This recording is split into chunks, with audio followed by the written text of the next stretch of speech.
गुरु प्यारी साध संगत जी, बड़े प्यार से कहना जी, धन निरंकार जी। तुलसी भरोसे राम के। साध संगत जी, जब ये स्वीकार कर लिया कि जो कुछ होता है वह प्रभु की इच्छा ही से ही होता है, तो कुछ अनहोनी हो जाएगी ऐसा सोच ही समाप्त हो जाती है। परमात्मा पर पूरा भरोसा रखे, इसका सहारा लेकर निर्भय हो जाए, मन में सदैव सब्र और सहजता का भाव होगा, तो सत्संग जी जीवन जीने का अलग ही आनंद आएगा।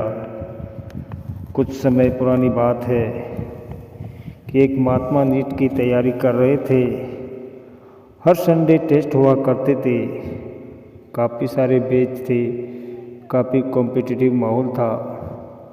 टेस्ट का रिजल्ट आया तो सत्संगत जी पता चला कि पूरे बैच का रिजल्ट डाउन गया।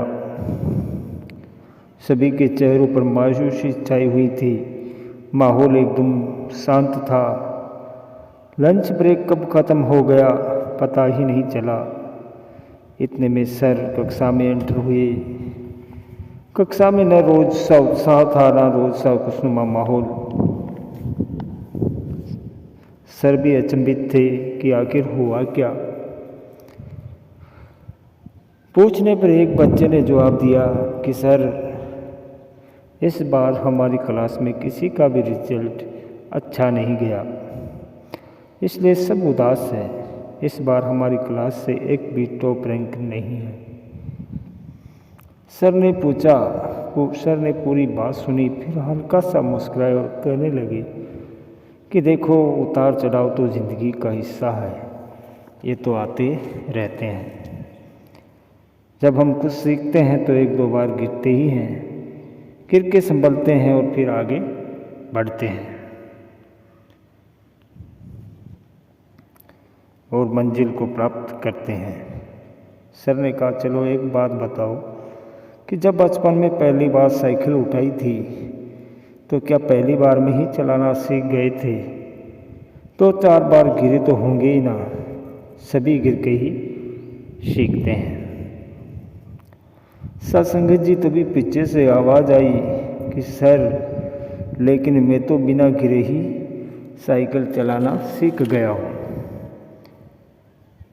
यह सुनकर सभी की हंसी निकल पड़ी और सब जोर जोर से हंसने लगे। सर ने कहा, बेटा, अभी सीरियस बात चल रही है, इसे मजाक में नहीं लेना। उस छात्र ने कहा, नहीं सर, सचमुच मैं तो बिना गिरे ही सीख गया था। सत्संग जी, सर ने भी आगे पूछ लिया कि ऐसा कैसे हो सकता है, बिना गिरे कैसे सीख गए? तो सत्संग जी आगे से उत्तर आया कि सर, मैं बिना गिरे ही साइकिल चलाना सीख गया, क्योंकि सत्संग जी हर बार पीछे से मेरी साइकिल पापा ने पकड़ रखी थी।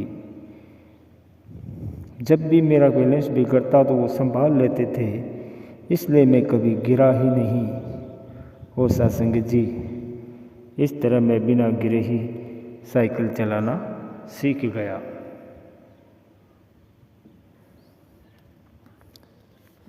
सत्संग जी, सब बच्चे फिर से हंसने लगे और माहौल एक बार फिर से खुशनुमा हो उठा।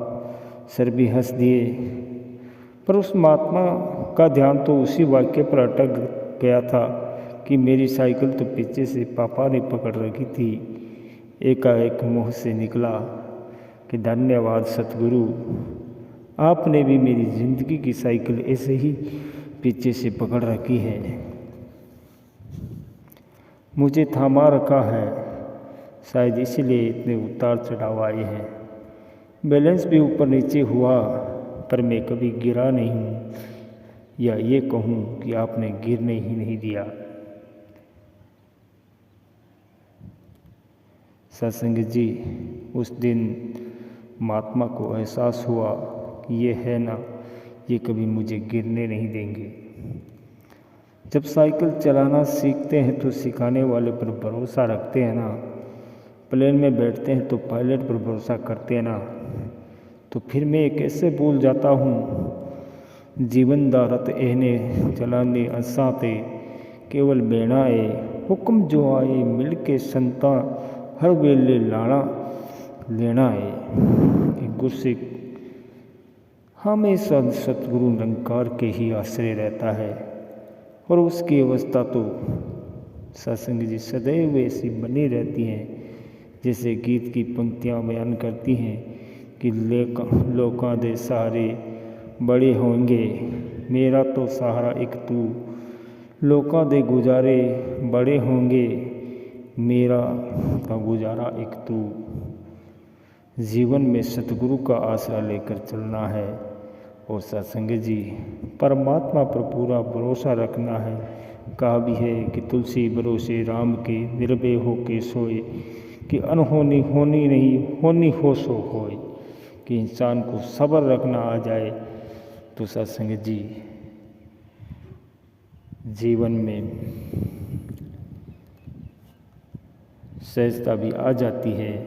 प्लेन में बैठने के बाद पायलट पर पूरा भरोसा रखना ही उचित है। पायलट की क्षमता को जांचते रहेंगे तो सत्संग जी मन में भी कभी शांति नहीं आ पाएगी।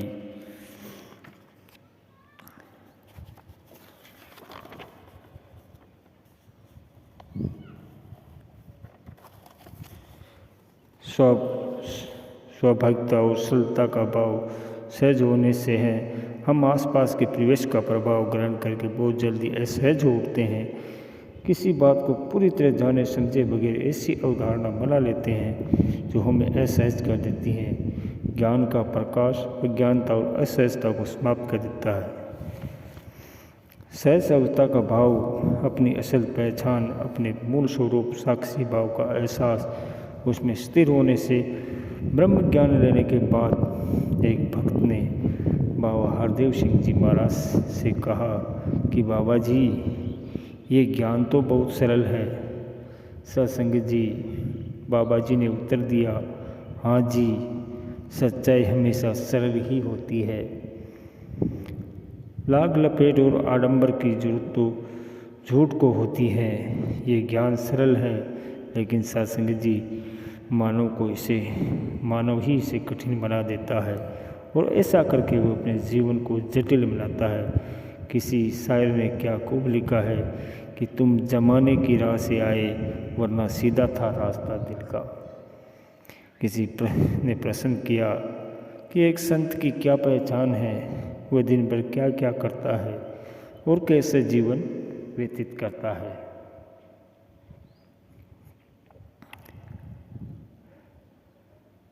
आगे से उत्तर मिला कि संत खाना खाते समय खाना किस समय खाता है, सोने के समय सोता है, सहजता से प्रभु इच्छा में हर काम करते हुए अपना मन प्रभु से जोड़े रखता है।